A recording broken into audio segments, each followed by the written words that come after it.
चलो भाई बताओ, पहले वाले का नाम क्या होगा? कैसे किए, कैसे करेंगे? हाँ भाई, एक बात सीधी सी है कि हम पहले तो नंबरिंग कर लिए। नंबरिंग किधर से भी हो सकता है? अरे इधर हो सकता है, क्यों?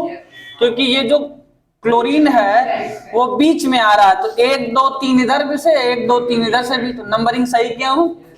हाँ, तुम्हारा मन कर तुम इधर से भी कर सकते हो। नाम लिखने के लिए 3 तरीका है, 3 मतलब स्टेप है। क्या? रूट वर्ड, प्रीफिक्स और सफिक्स। क्या बोला था? क्लोरीन, फ्लोरीन, ब्रोमीन हमेशा प्रीफिक्स के रूप में यूज होगा। हाँ, तो चलो पहले लिखा जाता है रूट वर्ड। कितने कार्बन का? 5 कार्बन का। हमने बोला था कि एल्केन, एल्किन, एल्काइन को छोड़ दो तो बाकी जितने फंक्शनल ग्रुप होते हैं सब एल्केन के डेरिवेटिव होते हैं। मतलब नाम में एल्केन तो जोड़ना ही है। इसका मतलब 5 है तो क्या हो जाएगा? पेंटेन तो लिख ही दे। हाँ, लिख दें क्या? चलो, अब कितने कार्बन पे इसमें प्रीफिक्स है? तीसरे कार्बन पे, तो क्या लिखे? 3 क्लोरो पेंटेन। काम खत्म। कोई दिक्कत? हटा दो। इसका कोई सफिक्स है? अरे एन है ना, हो गया। तो नाम क्या हो गया? 3 क्लोरो पेंटीन। अब इसका कैसे करेंगे? हाँ, हेक्सेन थ्रियोल होता है, हेक्स थ्रियोल नहीं होगा। ठीक है, हेक्सेनॉल होता है तो ई हट जाता है। अभी तीसरे पोजीशन पे है तो इसका पहले लिखेंगे क्या? रूट वर्ड हेक्सेन और 3 ऑल तो लिख देंगे, चलेगा। तो इसका नाम हो जाएगा हेक्सेन 3 ऑल। कोई इसका प्रीफिक्स होगा? नहीं होगा। चलो आगे बढ़े। इसका वाला बताओ, इधर से करें कि इधर से? इधर से साइड ग्रुप पहले आ जा रहा है। 1 2 3 4 5 6 7। 7 को क्या बोलते हैं? हेप्टेन बोलते हैं। चलो भैया, हेप्टेन हो गया। ये क्या हो गया? Root word. इसका प्रीफिक्स कितना? 2 मिथाइल। पक्का? थोत तमत के बोल रहे हो? अरे गदब। और हेप्टेन 2 मिथाइल हेप्टेन 2 ओन हो 5 ओन। चलो 5 ओन हो गया। सही है? बोल दो ना जरा। हेलो हेलो, आ रहा है? हाँ, तो यही समझना है। अब इसका वाला बताओ भाई, इसका वाला क्या होगा? 1 2 3 4। ठीक है, तो क्या हो जाएगा? इसका नाम हो जाएगा ब्यूटेन। क्या हो जाएगा? इसका रूट वर्ड ब्यूटेन हो गया। अच्छा, ये एल्डिहाइड ग्रुप है। ए लाला, इधर देख लो, कौन सा ग्रुप है? एल्डिहाइड। तो एल्डिहाइड के लिए सफिक्स एल, आल, तो जोड़ दिया भैया क्या? आल। तो इसका नाम हो गया ब्यूटेनाल। ठीक है, कोई दिक्कत? कोई दिक्कत? चलो, किसी को हड़ाड़ी पसाड़ी का भैया डब्बा आउट है कोई? चलो, अब इसका बताओ। इसका नाम तो बता ही दिए, एक और करो। कौसल्या रस रथ के नंदन CH3 CH2 CH3 COH। इसका नाम बताओ।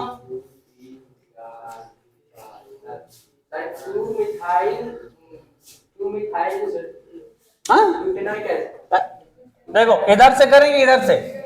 ये फंक्शनल ग्रुप है, पक्का? सोच लिए? सही बोलो यार।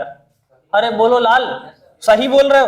तब देखो, 1 2 3 4, माता जी की जय जयकार। क्या इसको छोड़ देंगे? और हाँ, छोड़ इसलिए देंगे कि वो हमारे रास्ते में आया ही नहीं, तो वो यूज होगा एज ए प्रीफिक्स।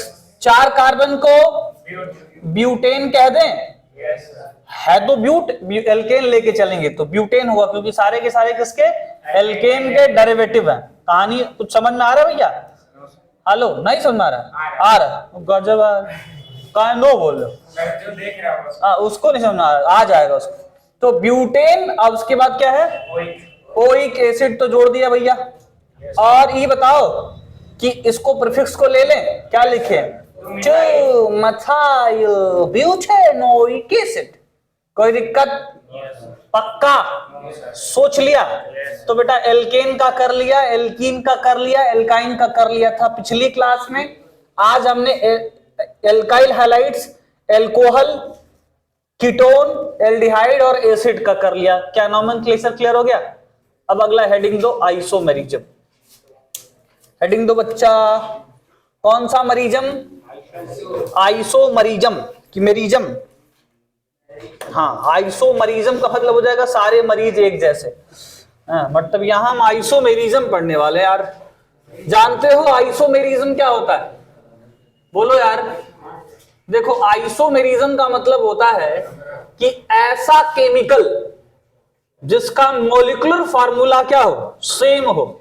क्या हो? ऐसा केमिकल जिसका मॉलिक्यूलर फार्मूला तो सेम हो लेकिन स्ट्रक्चरल फार्मूला अलग अलग हो जाए। ठीक है, क्लास 10th के लेवल पे। 10th के बाद 11th में जाओगे तो उसमें बड़ा भ्रमित करने वाले स्टेप आएंगे, है ना? उसके लिए हम क्लास 11th में सिखाएंगे। अभी 10th का इतना ही जितना बता रहे हैं उतना ही लिख लो। क्या है isomerism? Those compound which is having, लिख लो दोज कंपाउंड। आइसोमेरिज्म क्या है? लिखो those compound which is having, those compound which is having similar molecular formula but different structural formula। Those compound which is having similar molecular formula but different structural formula is known as what? Is known as isomerism। चलो अब isomerism में isomer निकालना सीख लेते हैं। कल बताया था मैंने, स्टिल एक बार फिर से समझा देता हूं। देखो यार, अच्छा स्ट्रक्चरल फार्मूला अलग अलग होगा और अक्सर उनकी केमिकल प्रॉपर्टी और फिजिकल प्रॉपर्टी भी डिफरेंट होती है। फिजिकल प्रॉपर्टी मतलब mummy papa, melting point, boiling point. क्या? मेल्टिंग पॉइंट और बॉइलिंग पॉइंट उनका अलग अलग होता है। ठीक है, अच्छा उसके बाद क्या है? मेल्टिंग पॉइंट और बॉइलिंग पॉइंट अलग अलग होता है। ठीक है, और केमिकल प्रॉपर्टी मतलब उनके जो रिएक्शन करने का जो अंदाज होगा वो अलग अलग। एक सिंपल सी बात समझो, अगर एक दूसरे का आइसोमर है तो उनका नाम अलग अलग होगा। सबसे बड़ी खासियत क्या है कि जब भी हम नॉमेनक्लेचर करेंगे तो एक आइसोमर का नाम दूसरे आइसोमर के नाम से अलग होगा। ठीक है, ये आइसोमर में डिफरेंस होता है। ठीक है, चलो एक आध करके देखते हैं, सिंपल वाला करते हैं। पहले एल्केन ले लेते हैं। एल्केन की जीएफ का नाम CnH2n+2 होता है। बोलो ना, होता है। तो चलो कितने कार्बन ले तुम बताओ? 5 की 10? 5 ले लेते, 6 भी ले सकते हैं। मैं 5 लेता हूं, C5H12। चलो इसके नंबर ऑफ आइसोमर बना के दिखाओ, इसके नंबर ऑफ आइसोमर धाए से बना के दिखाओ जल्दी से। कितने बन गए? 5 बन गए। देखो यार, ये अंडरस्टूड सी बात है यार कि अब इससे जो अगर कहीं कोई डबल बॉन्ड नहीं दिखाया हो, मतलब कार्बन टेट्रा अपनी वैलेंसी कंप्लीट करके रखा है, एक कार्बन 4 को बॉन्ड बनाया है। अब वो 4 को बॉन्ड हाइड्रोजन से अकेले बना ले या आपस में 1 को शेयर कर ले, बाकी 3 को हाइड्रोजन से बना ले, आपस में 2 को शेयर कर ले और बाकी 2 को हाइड्रोजन से बना ले, वो बात की बात है। तो एक स्ट्रक्चर तो इसका ये दिख रहा है, दूसरा इसका क्या बन सकता है? 1 2 3 4, बीच में इसको कर लेते, कोई दिक्कत? अच्छा एक बात बताओ, अगर हम 1 2 3 4 और इधर एक बीच में कर ले तो इसमें कोई अंतर है? कोई अंतर नहीं है। नॉमेनक्लेचर करोगे तो जो नाम इसका होगा वही नाम इसका, मतलब ये आइसोमर नहीं है। तो एक तो हो गया ये, दूसरा तीसरा क्या ऐसे हो सकता है? 1 2 3 4 अब 5 हो जाएगा। हाँ चलो तीनों का नाम लिख के दिखाओ, धाए धाए तो बताओ। देखो ये 5 कार्बन का है, 1 2 3 4 5, क्या हो जाएगा? 5 कार्बन को पेंटेन कहते हैं। बोल दो हेलो।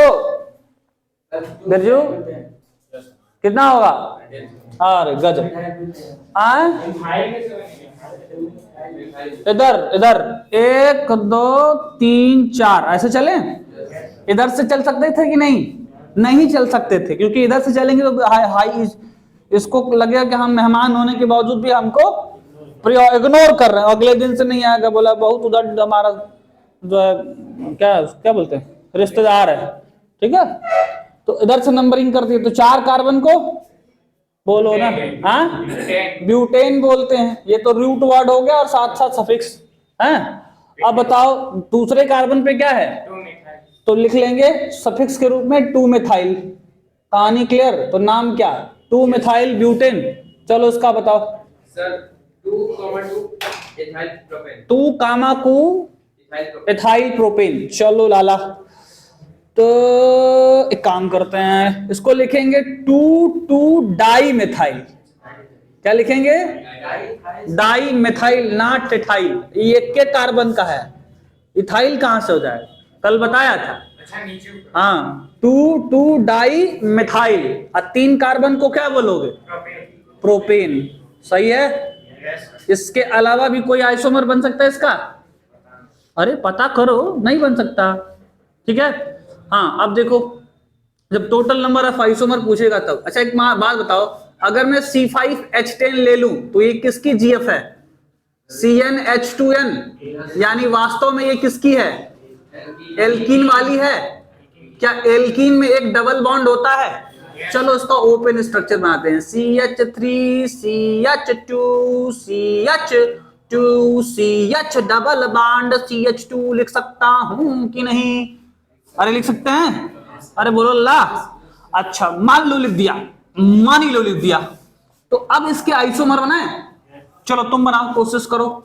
एक तो मैं लिखा हूं, दूसरा तुम लोग लिखो अपने से। एक तो मैं खुद ही लिख दिया, इसका नाम लिख दिया, अब दूसरा तुम लोग लिखो अपने से। जल्दी करो, जल्दी ले, जल्दी 2 मिनट दे रहा हूं। हमने पूछा है कि और कितने आइसोमर बन सकते हैं, जल्दी करो जल्दी करो। अच्छा देखो यार, एक तो यही दिख रहा है, इन्होंने कहा पेंटीन होता है, पेंटीन शैम्पू का नाम है।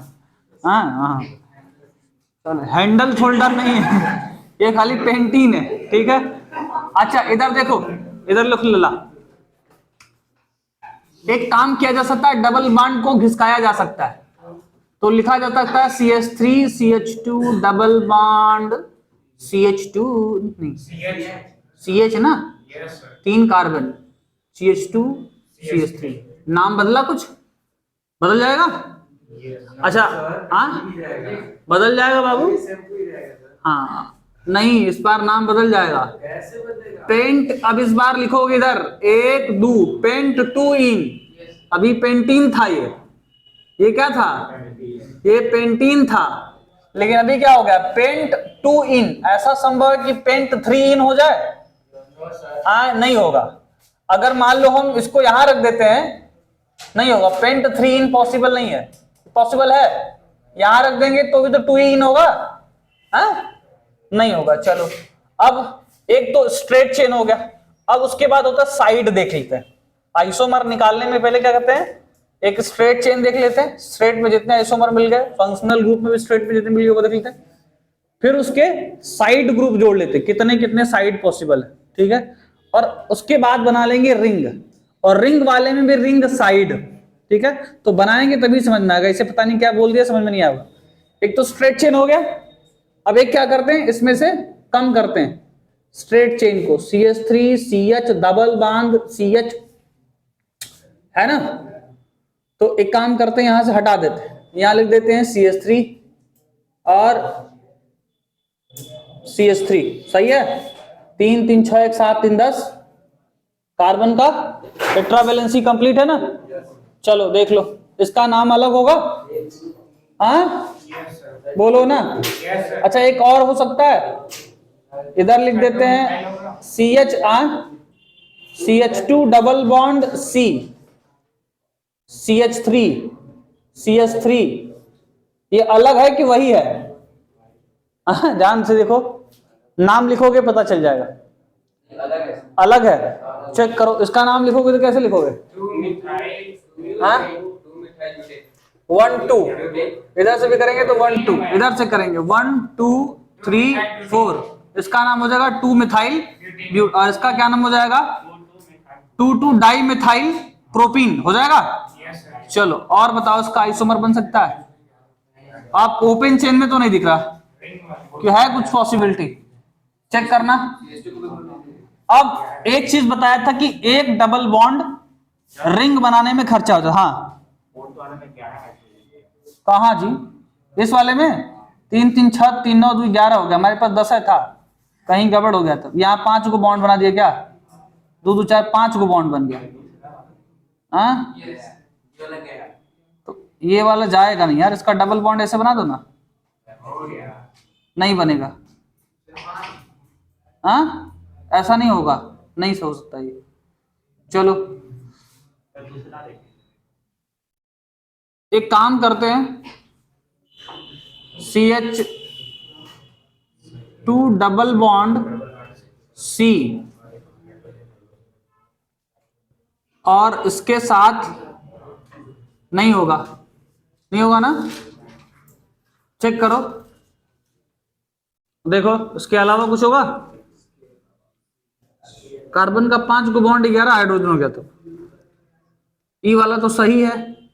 मान लो इसको हटा के यहां करते हैं तो भी कुछ नहीं हो सकता। हाँ किधर कुछ भी भेज दोगे नमूना तो वही रहेगा, कहाँ भेजोगे? अरे स्ट्रक्चर बदलने किसके ऊपर? CH3 CH2 ठीक, फिर CH2 फिर CH फिर डबल बॉन्ड, अच्छा इसके ऊपर डबल बॉन्ड, हाँ और CH2, अबे वही है ना, घुमाने से थोड़ी ना होगा। सर एक मेरा भी है। हाँ सर तुम्हारा भी है, देखते हैं, देखो लाओ। वो तो मिठाई भी दे लो ना। अरे यही वाला है ना, यही वाला। अगर मान लो तुम ऐसे लिखोगे, ऊपर वाला ही है ना, ऐसे कर लोगे। अरे 1 2 घुमा दियो खाली तुम, बात वही है, तो नहीं होगा। चलो 3 तो हो गए, चौथा रिंग बना लो, 5 कार्बन की रिंग। एक बात बताया था कि एक बार एक और डबल बॉन्ड खर्चा हो जाता है रिंग बनाने में। 6 कार्बन बना दिया, एक और डबल बॉन्ड खर्चा हो जाएगा कहां बनाने में? रिंग बनाने में। तो एक तो बन गया, तैयार हो गया। अच्छा तो ये तो साइक्लोपेंटेन हो जाएगा, अब पेंटीन नहीं रह गया, ये क्या हो जाएगा? अच्छा इसके अलावा भी कुछ पॉसिबल है? इस रिंग के ऊपर क्या हो सकता है? साइड ग्रुप जोड़ा जा सकता है, क्या ऐसा नहीं हो सकता? हाँ हो सकता है, पक्का? कहा हो बच्चा बिरजू? हाँ होगा। अच्छा अब देखो, और सहमाता बहुत है बेटा।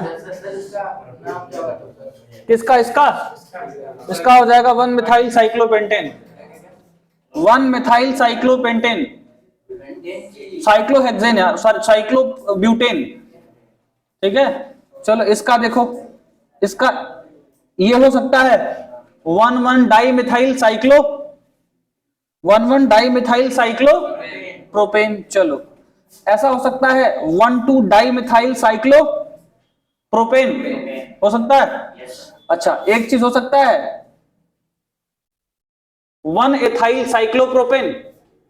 हाँ अरे भाई हम 2 को कार्बन जोड़ दिए बाहर, 3 को कार्बन अंदर, देखो CH3 C, अब 2 को बांटने चाहिए CH2, 3 2 5, 1 6, 2 8 और 2 10 हो गया।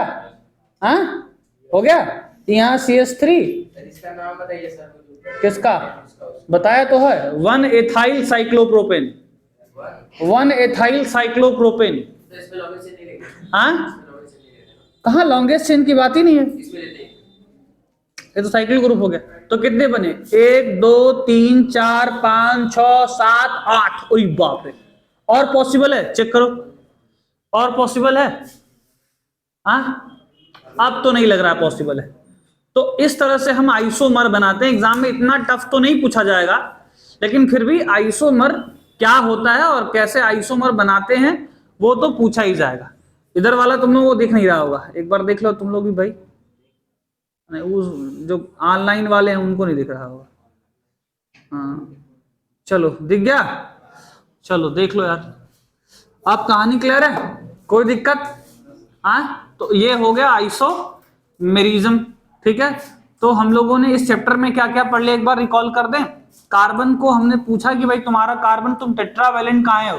बोला मास्टर देखो हमारे पास 4 इलेक्ट्रॉन है, 4 मिल जाए तो जिंदगी हसीन हो जाए, और 4 कोनो देगा नहीं। तो वो क्या करता है, 4 इलेक्ट्रॉन लोगों के साथ शेयर करके कार्बन टेट्रावैलेंसी फ्लो करता है। दूसरा क्या होता है बोलो? दूसरा कार्बन की केटनेशन प्रॉपर्टी होती है, मतलब मिल करके लंबा चेन बना सकता है, ठीक है। तो property of the element to combining with each other and making a long chain is known as the what?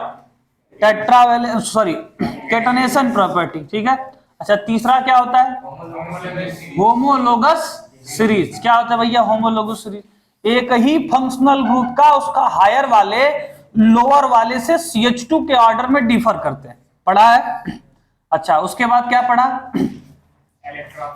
Allotropes of carbon. Book minister fluorine में बताया था 26 मेंबर रिंग होते हैं और 12 5 मेंबर रिंग होते हैं। 60 कार्बन का एक बकी बाल जैसा स्ट्रक्चर होता है। इसके अलावा ग्रेफाइट का स्ट्रक्चर बनाया था, उसमें एक इलेक्ट्रॉन फ्री होने के चलते वो जो है नॉन मेटल होने के बावजूद भी क्या करता है, कंडक्टर की तरह बिहेव करता है। और एक था डायमंड, हार्डेस्ट मेटल, गजब की पैकिंग थी एक कार्बन से 4 कार्बन के बीच में, ठीक है। हमने एलोट्रॉप्स पढ़ लिया। और कुछ पढ़ा? नॉमेनक्लेचर पढ़ा। मैंने कहा नॉमेनक्लेचर में सिंपल सा फंडा है, मेरे नाम से लेके चलो भैया। हम पैदा हुए तो हमारा रूट वर्ड अंकित तिवारी, मेरे नाम के आगे सफिक्स लग गया तिवारी। मेरा नाम अंकित, सफिक्स तिवारी इसलिए लगा क्योंकि मैं तिवारी ग्रुप का मेंबर था, उसी के घर में पैदा हुआ तो नाम के आगे तिवारी लग गया। अच्छा बड़ा हुआ तो मास्टर बन गया, तो अब हो गया मास्टर अंकित तिवारी, यही हुआ। तो ये हो गया प्रीफिक्स, ये रूट वर्ड और ये सफिक्स। हमने ये कहा इस तरह से किसी भी ऑर्गेनिक कंपाउंड का नाम लिख लो। फंक्शनल ग्रुप में मैंने कहा कि ज्यादा नहीं करो, ऐसे तो पढ़ने 17 हैं, और 10th लेवल पे alkane, alkene, alkyne, alkyl halide, alcohol, ठीक है। एल्कोहल के बाद थोड़ा सा ईथर के बारे में बताया था, पर ईथर की बहुत जरूरत नहीं है। एल्डिहाइड का सफिक्स होता है क्या? अल। एल्कोहल का होता है ऑल, और कीटोन का होता है ओन, और एसिड का होता है ओइक एसिड। उससे हम लोगों ने कुछ नॉमेनक्लेचर कर लिया, और आज की क्लास में हमने आइसोमेरिज्म सीख लिया। ओके, अब आज हमको इतना अगर बात हो गया तो मिटाते हैं इसको और आगे बढ़ते हैं। कई बार क्या है बेटा ना, किताब में दिया होगा, नाम दिया होता है और स्ट्रक्चर बनाने को दे देता है, तो वो कर लोगे? बोलो यार कि दे दें का क्वेश्चन? लिखो तो लिखो। 2-chloro-3-methyl पेंटेन, 2 स्ट्रक्चर बनाओ। 2-chloro-3-methyl पेंटेन का स्ट्रक्चर धाए से बना के दिखाओ, जल्दी जल्दी जल्दी करके दिखाओ। 2-chloro CHLORO 3-methyl पेंटेन का धाए से स्ट्रक्चर बना के दिखाओ, जल्दी करो, टाइम नहीं है हमारे पास भाई। हो गया? चलो बधाई हो सर। एक बार समझ लो यार, chemical property of organic compound सीखना है। क्या सीखना है अब? Chemical property of organic compound. उसमें मैंने कहा पहला क्या है? कंबस्शन। वास्तव में कंबस्शन एक ऑक्सीडेशन प्रोसेस ही है, ठीक है। कार्बन को ऑक्सीजन के साथ रिएक्शन कराए तो CO2 निकलेगा, और साथ ही साथ क्या निकलेगा? हीट निकलेगा। अब इसमें देखो जितना हाइड्रोजन है उससे पानी बना लो, इधर देखो जितना हाइड्रोजन है उससे क्या कर लो, तो 4 हाइड्रोजन से 2 पानी बन जाएगा, और जो कार्बन है उससे CO2 बना लो, और हीट एनर्जी तो निकलना ही है, ठीक है। क्योंकि कंबस्शन एक ऐसा प्रोसेस होता है जिसमें कि हीट एनर्जी निकलता है। ओके, अच्छा एल्कोहल को कर लो तो यहां भी CO2 निकलेगा, और क्या होगा? कितने हाइड्रोजन? 1 3 6 हाइड्रोजन है, 6 हाइड्रोजन से 3 पानी हो जाएगा। और बताओ रिएक्शन सही है? चेक करो रिएक्शन सही है कि नहीं, देख लो भैया। हाँ भाई बैलेंस है, CO2 निकलेगा, वाटर निकलेगा, और ये ठीक है। अच्छा कई बार बोर्ड के एग्जाम में क्वेश्चन पूछा जाता है कि is rusting of iron is a combustion और नॉट? क्या रस्टिंग ऑफ आयरन कंबस्शन होता है? आंसर है rusting of iron is a slow combustion process. ठीक है, क्लियर है, जिसमें बहुत तन्नी तन्नी सा एनर्जी निकलती है, आपको समझ में नहीं आता। जब आयरन रस्टेड होता है तो बनाता है Fe2O3.XH2O। ठीक है, ये है फॉर्मूला रस्टेड आयरन का। हाँ बोलो, कहाँ? वो बैलेंस कर लेना आप अपने। ठीक है, मैं सिर्फ रिएक्शन लिख दिया, हो गया। अब मैंने क्या कहा? मैं कहा कि कोई भी ऑर्गेनिक केमिस्ट्री में जो रिएक्शन होता है वो तीन तरीके से हो सकता है। या तो एडिशन होगा, किसी से दोस्ती होगी, या तो सब्स्टिट्यूशन होगा, कुर्सी हटाएंगे बैठ जाएंगे ताकतवर रहेंगे तो दूसरा होगा सब्स्टिट्यूशन, और तीसरा क्या होगा बेटा? इलिमिनेशन। तीसरा क्या होगा?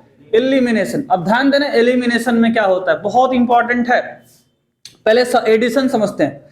एडिशन में हाइड्रोजन ऐड हो रहा है, तो हाइड्रोजन वही ऐड होगा जहां की अनसैचुरेटेड होगा। जो पहले ही से कार्बन अपना टेट्रा वैलेंसी कंप्लीट कर रखा है, उसको क्या दिक्कत? पेट भरा हो तो तुम जिलेबी लाओ, चाहे पकौड़ी लाओ, चाहे फुलौरी लाओ, नहीं खाएंगे।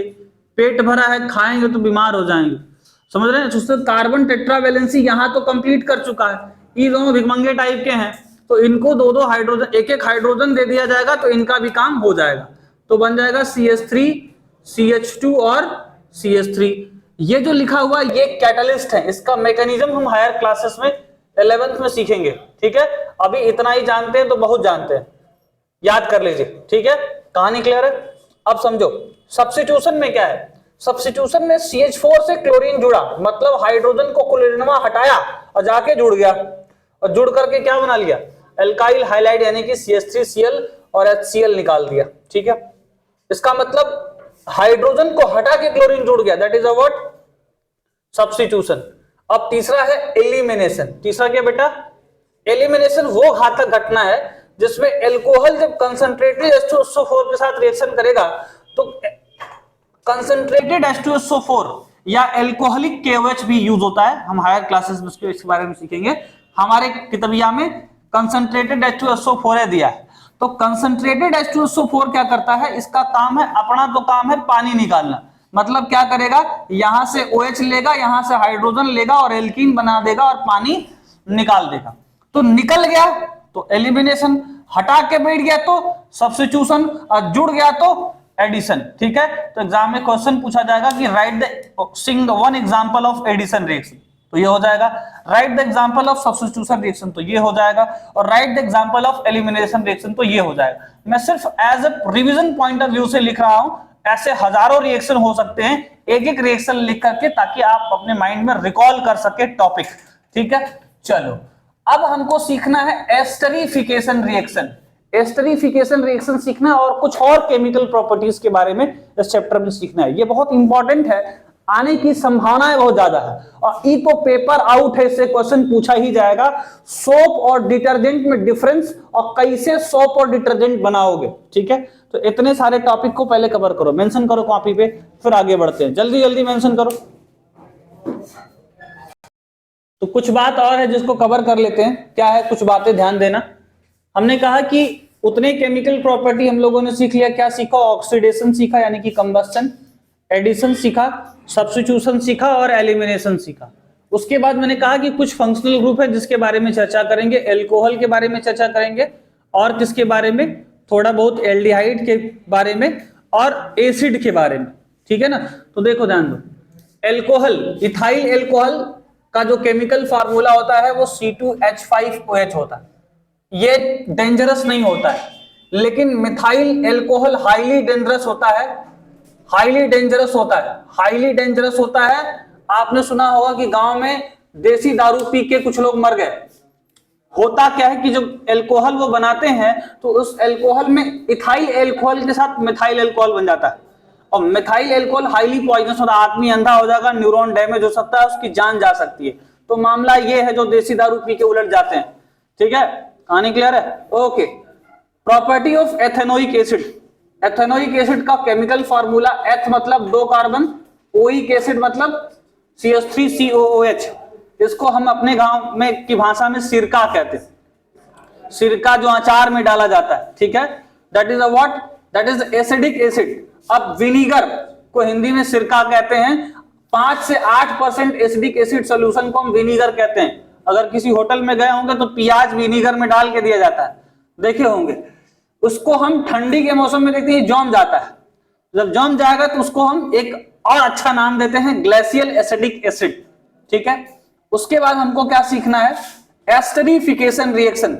हमने कहा एस्टरीफिकेशन रिएक्शन का एक 10 मिनट का वीडियो मैंने हाई लेवल का बनाया है, मेरे चैनल पे जाके देख सकते हैं।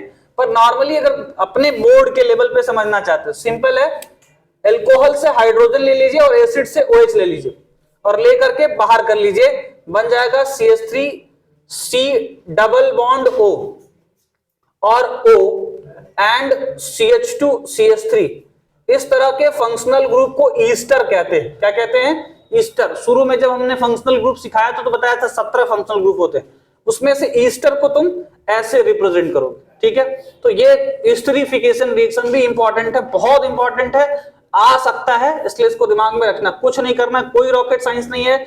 एसिड को एल्कोहल के साथ रिएक्शन करना है, एल्कोहलवा में से हाइड्रोजन और एसिडवा में से O निकाल दो, OH निकाल दो। ठीक है, तो जब OH निकाल दोगे तो कार्बन 4 बॉन्ड बनाता है ना, हाँ, कार्बन 4 को बॉन्ड बनाएगा ना, लेकिन OH निकाल दोगे तो ऑक्सीजन के साथ 2 को बॉन्ड बना लेगा।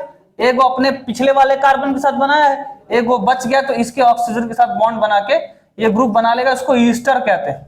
और इसी तरह के रिएक्शन को एस्टरीफिकेशन रिएक्शन कहते हैं। मामला क्लियर है?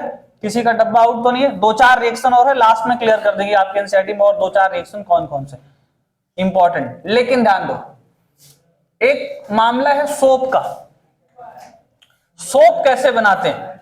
तो घी का नाम सुने, घी, डालडा घी। ठीक है, वो सैचुरेटेड फैटी एसिड होती। वैसे ही हमने 2 saturated fatty acid, stearic acid and palmitic acid लिया है, और इस एसिड को लेकर के अगर NaOH के साथ रिएक्शन करा देंगे तो मान लो C17H35 COOH है, उसको जब बेटा NaOH के साथ तुम रिएक्शन कराएगा ना तो E हो जाएगा, यहां से पानी निकल जाएगा और C17H35 और COONA बन जाएगा। अब इसका जो बिहेवियर होता है वो बेसिक होता है। वो कैसे पता चलेगा सर जी? तो देखो बहुत सिंपल है, इसका रिएक्शन किसके साथ कराएं? ध्यान दो, इसका रिएक्शन किसके साथ कराएं? स्ट्रॉन्ग बेस है और हाई का है बहुत कमजोर एसिड है।